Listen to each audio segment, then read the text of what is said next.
The Council of Eternal Accord had never been this quiet. That's saying something, considering the chamber usually echoed with the self-congratulatory speeches of 73 species who just won the most decisive war in galactic history. The Devourers, those nightmare creatures from the void between galaxies, had finally been pushed back, sealed behind dimensional barriers that would supposedly hold for the next million years. We'd lost 40% of our combined fleets. Sure, entire star systems had been reduced to cosmic dust, absolutely. But we'd won. Victory.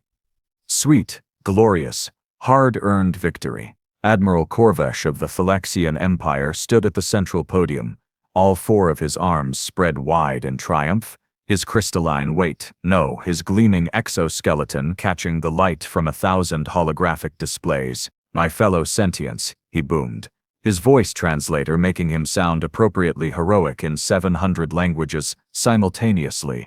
Today marks the end of the greatest threat our galaxy has ever encountered. The Devourers are sealed. Our children will sing songs of this day for generations to come. Cheers erupted. Well, cheers in whatever form each species preferred. The Quilarian delegation released clouds of euphoric pheromones. The silicon-based crack sites vibrated at frequencies that made everyone's teeth ache. And the floating jellyfish things from Sector 9 just glowed approvingly, I think. Hard to tell with them. I was there as an observer, representing the Keldari News Network. We pride ourselves on being the galaxy's most cynical journalists. When you've got 3 hearts and a lifespan of 600 years, you tend to see through the political theater pretty quickly. But even I had to admit, this was genuinely impressive. We'd actually done it. 73 species, thousands of conflicting interests, and we'd managed to work together long enough to save everyone. That's when the human delegate requested to speak. Now, here's the thing about humans. They'd only joined the galactic community about 30 cycles ago. Barely a blip in cosmic terms, and most species still saw them as the new kids who didn't quite understand how things worked. They were from some backwater world called Earth, Terra, Sol 3, whatever you wanted to call it. They'd been invited to the council mainly because they'd contributed a decent-sized fleet to the war effort, and well, it would have been rude not to include them after they'd lost 17,000 crew members in the final offensive. But nobody really expected them to say anything important. Ambassador Lira Okonkwo walked to the podium with that peculiar human confidence that always seemed somewhere between charming and insufferable. She was a small woman by human standards, short, dark-skinned, with gray streaking through her black hair, but she carried herself like she owned the entire council chamber. Her translator implant was top of the line, one of the few pieces of tech humans had actually improved upon after joining the galactic community. "Thank you, Admiral," she said, her tone pleasant, almost conversational. "That was a beautiful speech. Truly. I particularly enjoyed the part about our children singing songs for generations." Corvesh's mandibles clicked in what might have been pleasure or confusion. "Hard to tell with Thalathians," Lira continued. "There's just one small thing I wanted to clarify before we all head home to celebrate." She paused, and I swear, there was the faintest hint of a smile on her face. The kind of smile that makes your central nervous system send out warning signals. The Rule of Engagement, Protocol 7, Section 4, Subsection 12 Alpha. You did follow it, correct? The chamber went from celebratory to confused in about 3 seconds flat. Admiral Corvesh's translator made a sound like someone choking on gravel. What? Protocol 7. Ambassador, I'm not familiar with— Oh. Lyra's eyebrows went up in mock surprise. "Oh no, you mean nobody checked?" She pulled out a data pad, an actual physical data pad, not even a holographic one, and tapped at it with her fingers. Protocol 7, Section 4, Subsection 12 Alpha, also known as the Enemy Verification Clause. It's right here in the Galactic Combat Charter, page 4732. Been there for about, 3,000 cycles. You could have heard a pin drop. If anyone had bothered to bring pins to a galactic victory celebration, which they hadn't, because who does that? General Vix of the Corthan Supremacy, a massive reptilian with scales that shifted colors based on his mood, leaned forward. His scales were turning a concerning shade of orange. Ambassador Okonkwo, I don't appreciate jokes at a moment like this. We've just won the greatest battle in our history. Oh, I'm not joking, Lira said, and her smile grew wider. Not in a mean way exactly. More like a teacher watching students realize they'd all forgotten to study for the final exam. Protocol 7 states that before declaring a military victory over an extra-dimensional threat, the conquering forces must verify 3 critical conditions. First, that the enemy has been completely neutralized. Second, that the dimensional seals are stable and irreversible. And third, she paused for dramatic effect. Humans were really good at dramatic effect. That the enemy doesn't have any remaining assets in our dimension. The silence got heavier. Like gravity well heavy. We sealed them behind dimensional barriers, Admiral Korvesh said, but his voice had lost some of its certainty. We pushed every last Devourer ship through the rift before closing it. Our sensors confirmed. Your sensors, Lira interrupted gently, were calibrated to detect Devourer vessels, ships, physical constructs. But did anyone check for sleeper agents? I'm pretty sure several species stopped breathing at that moment. The ones that breathed anyway. Explain, demanded High Chancellor Zeph of the Unified Core Worlds. She was a luminare all-flowing energy and barely contained power, and right now she looked like she was about to go supernova. Lira set her datapad down and clasped her hands behind her back. Sleeper agents. Deep cover operatives. The Devourers aren't just mindless monsters, Chancellor. Our xenobiologists have been saying this for cycles, but nobody wanted to listen because it was more convenient to think of them as just hungry animals. But they're intelligent, frighteningly so, and intelligent species don't go to war without contingency plans. She walked around the podium, her footsteps echoing in the sudden silence. Before we sealed the rift, did anyone scan for Devourer genetic material that might have been left behind? Did anyone check for biological agents that could survive in our dimension undetected? Did anyone verify that every single organism with Devourer DNA had been accounted for? Korvesh's exoskeleton was making small clicking sounds, stress clicks. Our protocols were focused on eliminating active threats. The Devourers we encountered were all ship-based entities. They can't survive for long outside their vessels in our dimension, can't they? Lira's voice was soft now, almost gentle, which somehow made it worse. Or is that just what we assumed? Because I've been reading the xenobiology reports from your universities. Admiral, fascinating stuff. Did you know that Devourers can enter a state of cryptobiosis when environmental conditions become hostile? They essentially become dormant, reducing their biological functions to near zero, waiting for conditions to improve. It's right there in the research published by the Thalexian Institute of Xenological Studies. Your own scientist, Admiral. The clicking sounds got louder.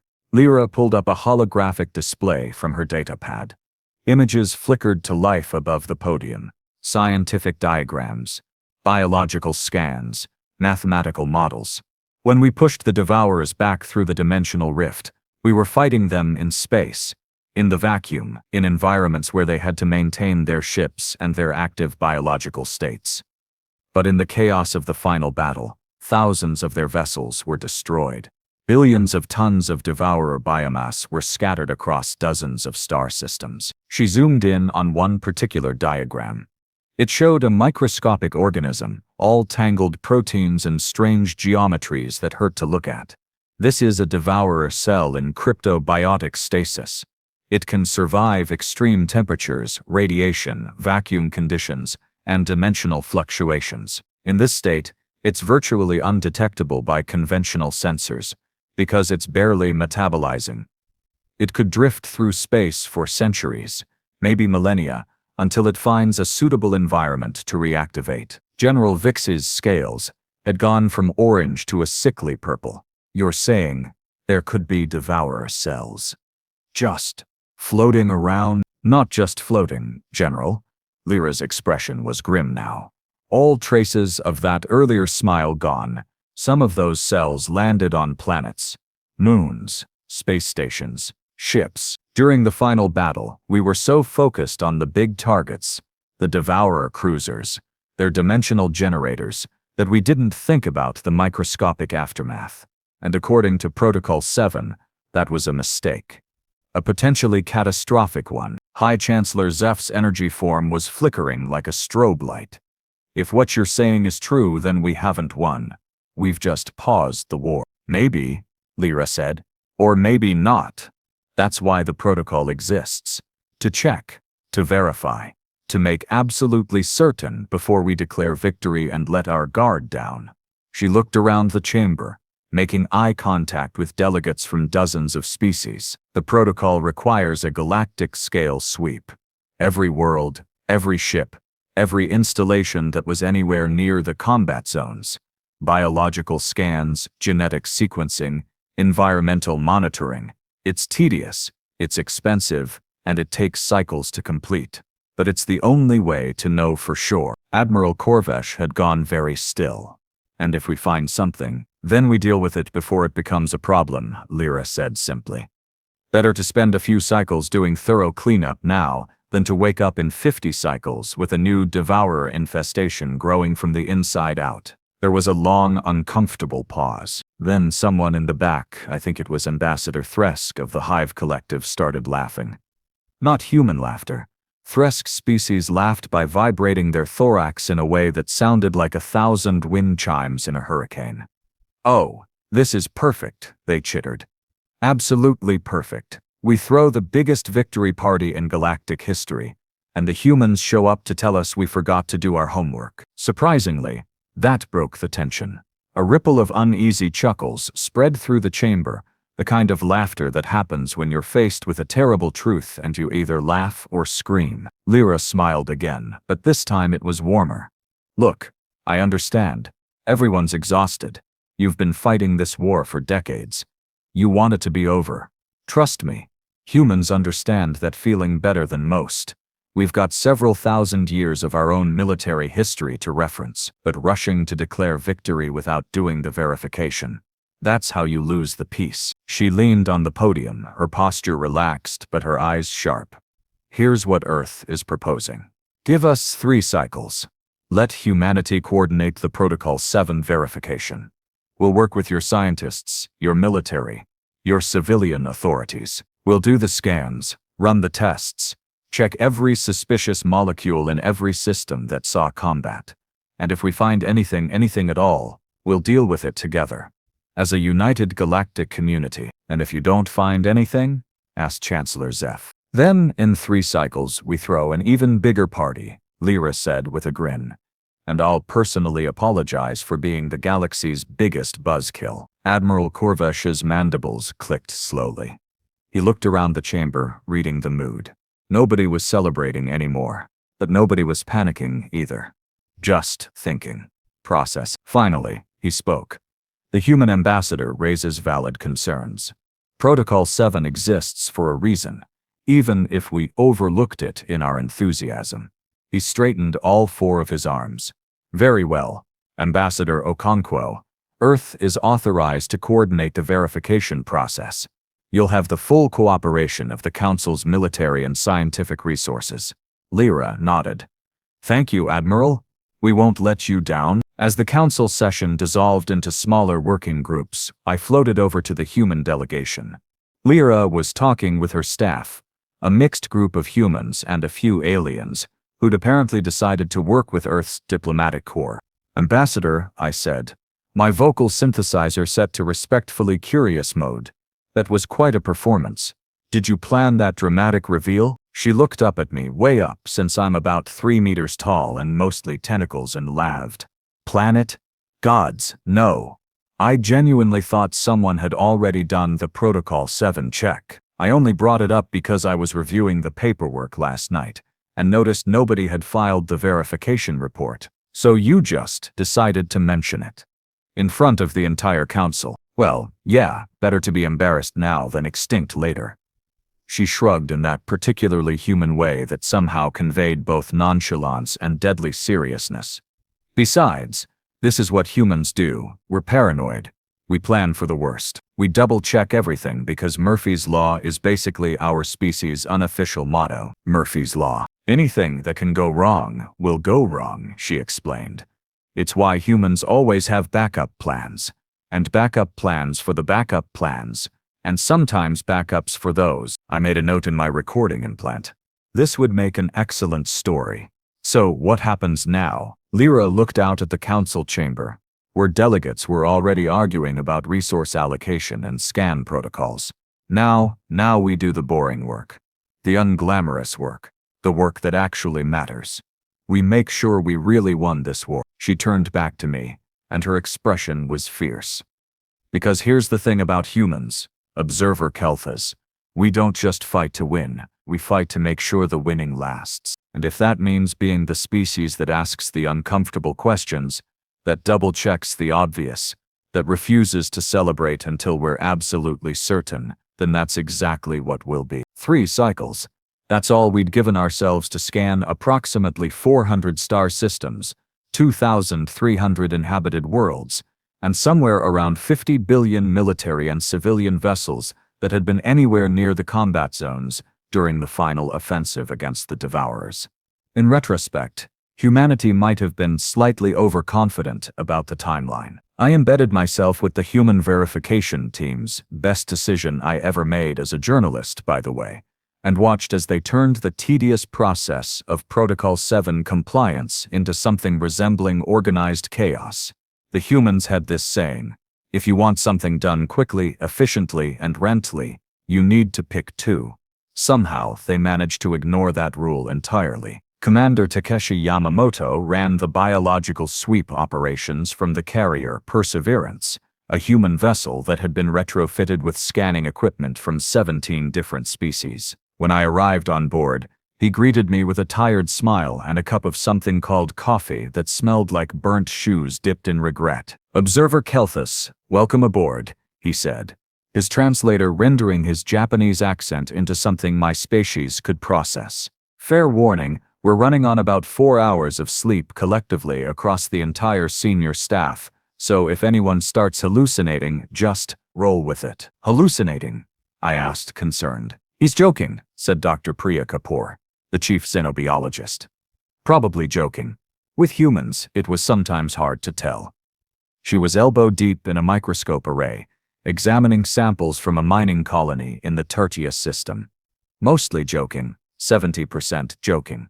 The operations center was a beautiful mess of coordinated pandemonium. Human crew members worked alongside Quilarian chemists, Thalexian physicists, and even a few Luminari energy specialists who'd volunteered to help. Everyone was arguing, constructively arguing, I should clarify, the kind where people are so focused on solving a problem that politeness becomes optional. This isn't Devourer DNA, Kapoor announced, squinting at her display. This is just regular old extremophile bacteria that someone's great-great-grandmother probably brought from Earth and forgot about. Mark it clean and move on. Sample 777 from the Orion Belt Station is showing weird protein structures, called out a Crotaxian technician, her silicon-based form humming with electrical activity. Could be cryptobiotic markers. Yamamoto pulled up the data on his screen, studied it for exactly 4 seconds, then shook his head. That's frozen organic matter from the station's cafeteria. Someone dumped their lunch in the waste recycler during the evacuation. Next, this was how it went, hour after hour, system after system. The humans had developed a filtering process that was terrifyingly efficient. They'd taken the standard Galactic Council protocols and, well, improved them. Wasn't quite the right word. Weaponized them. Maybe. They'd automated 90% of the initial scans, flagged anything suspicious for review, then had teams of mixed species experts doing rapid analysis on the flagged samples. And they found things. Oh, they found things. Not devourer cells, not at first, but the sheer amount of biological contamination left over from the war was staggering. Fragments of destroyed ships, organic matter blown out of breached hulls, entire ecosystems disrupted by the passage of fleets. The humans documented everything, cleaning as they went, restoring what could be restored, and safely disposing of what couldn't. You're not just checking for Devourers, I observed after watching them spend 6 hours decontaminating a civilian transport that had been caught near the fighting. Nope, Yamamoto agreed cheerfully.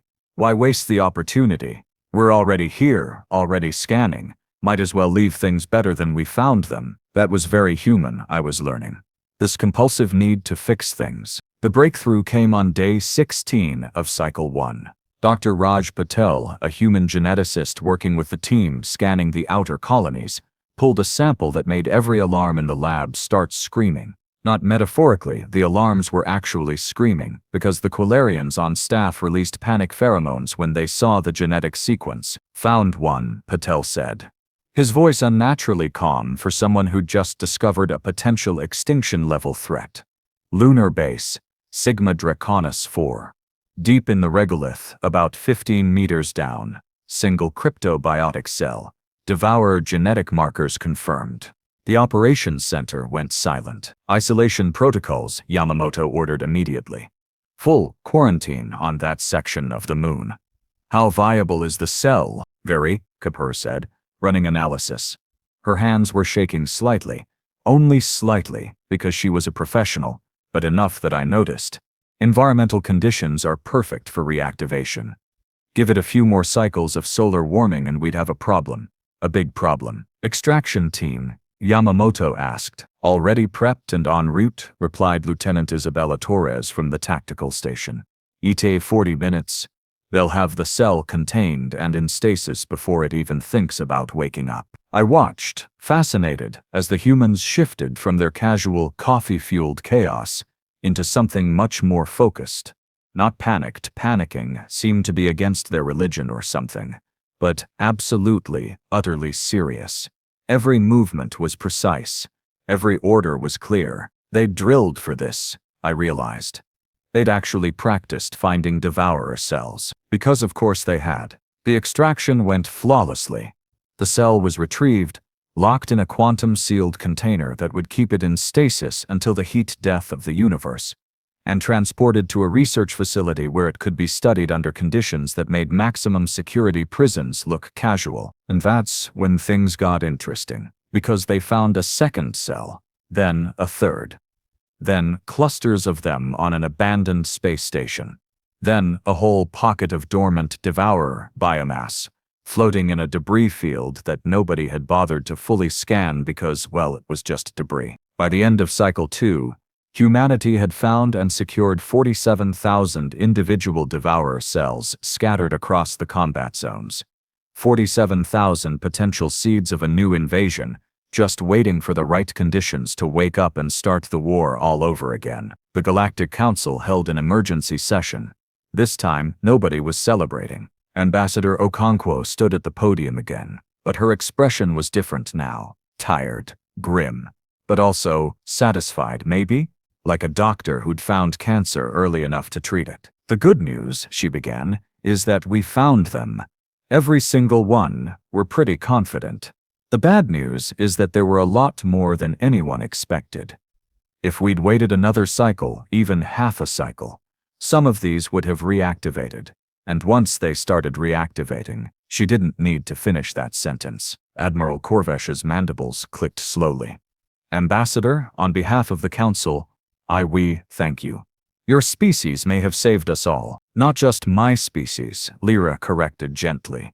This was a team effort. 73 species working together, sharing resources, trusting each other. The humans just happened to be the ones paranoid enough to ask the right questions. Paranoid, repeated High Chancellor Zeph, and there was something like respect in her flickering energy form. You keep using that word. Why? Lira smiled.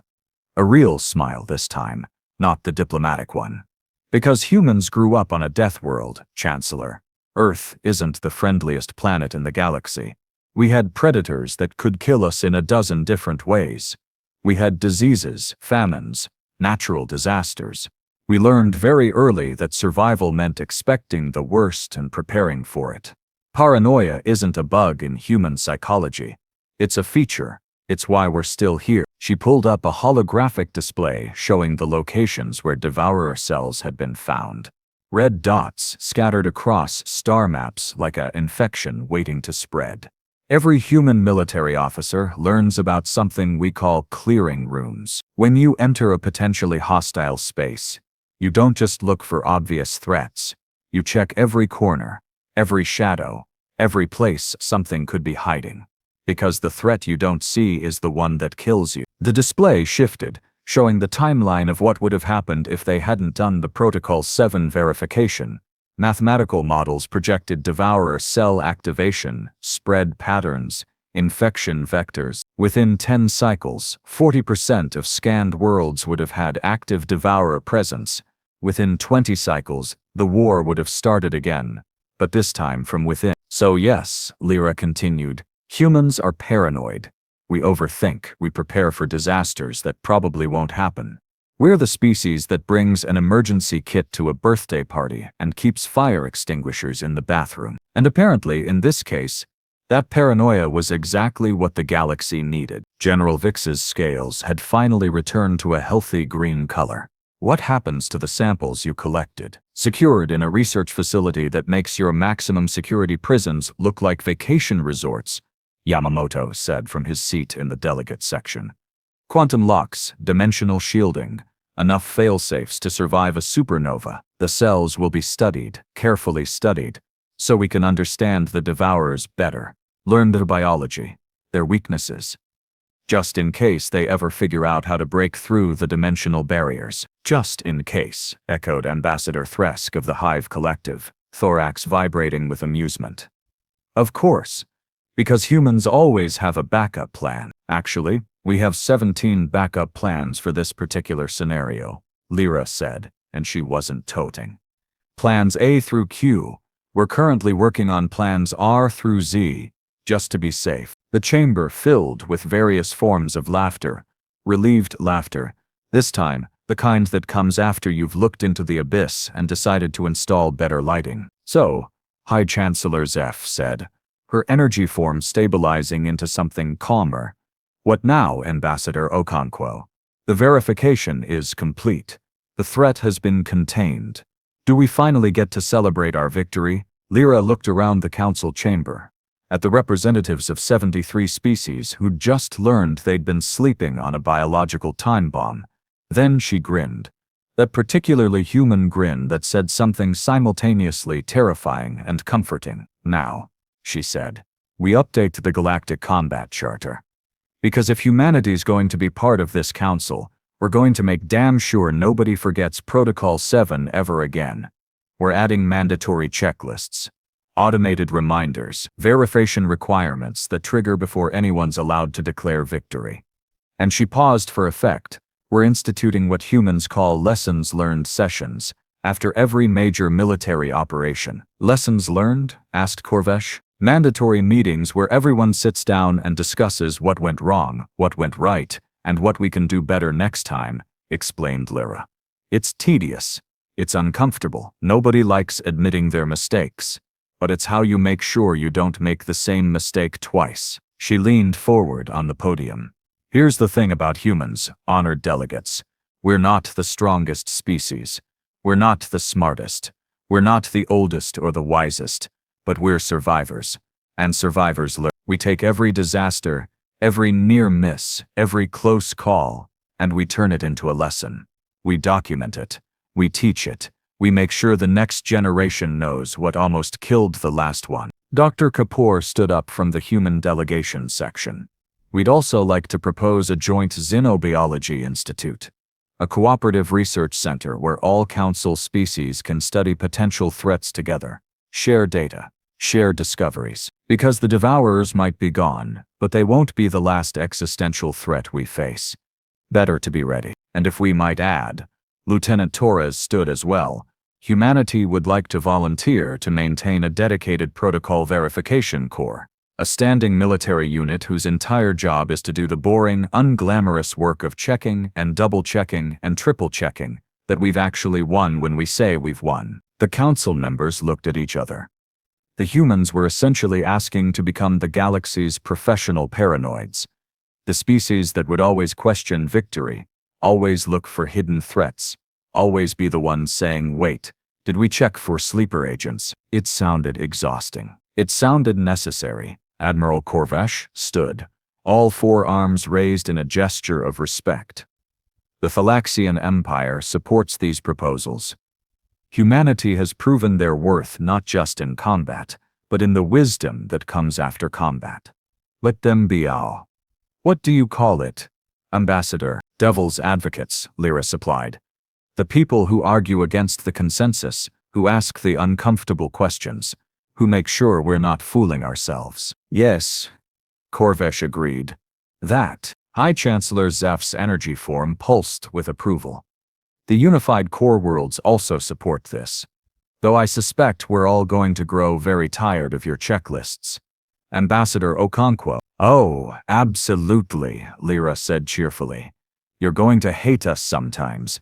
You're going to think we're overcautious and obsessive and insufferably thorough. And then, someday, maybe 10 cycles from now, maybe 100, we're going to find something that everyone else missed, and you'll be glad we were there, being annoying. The vote was unanimous.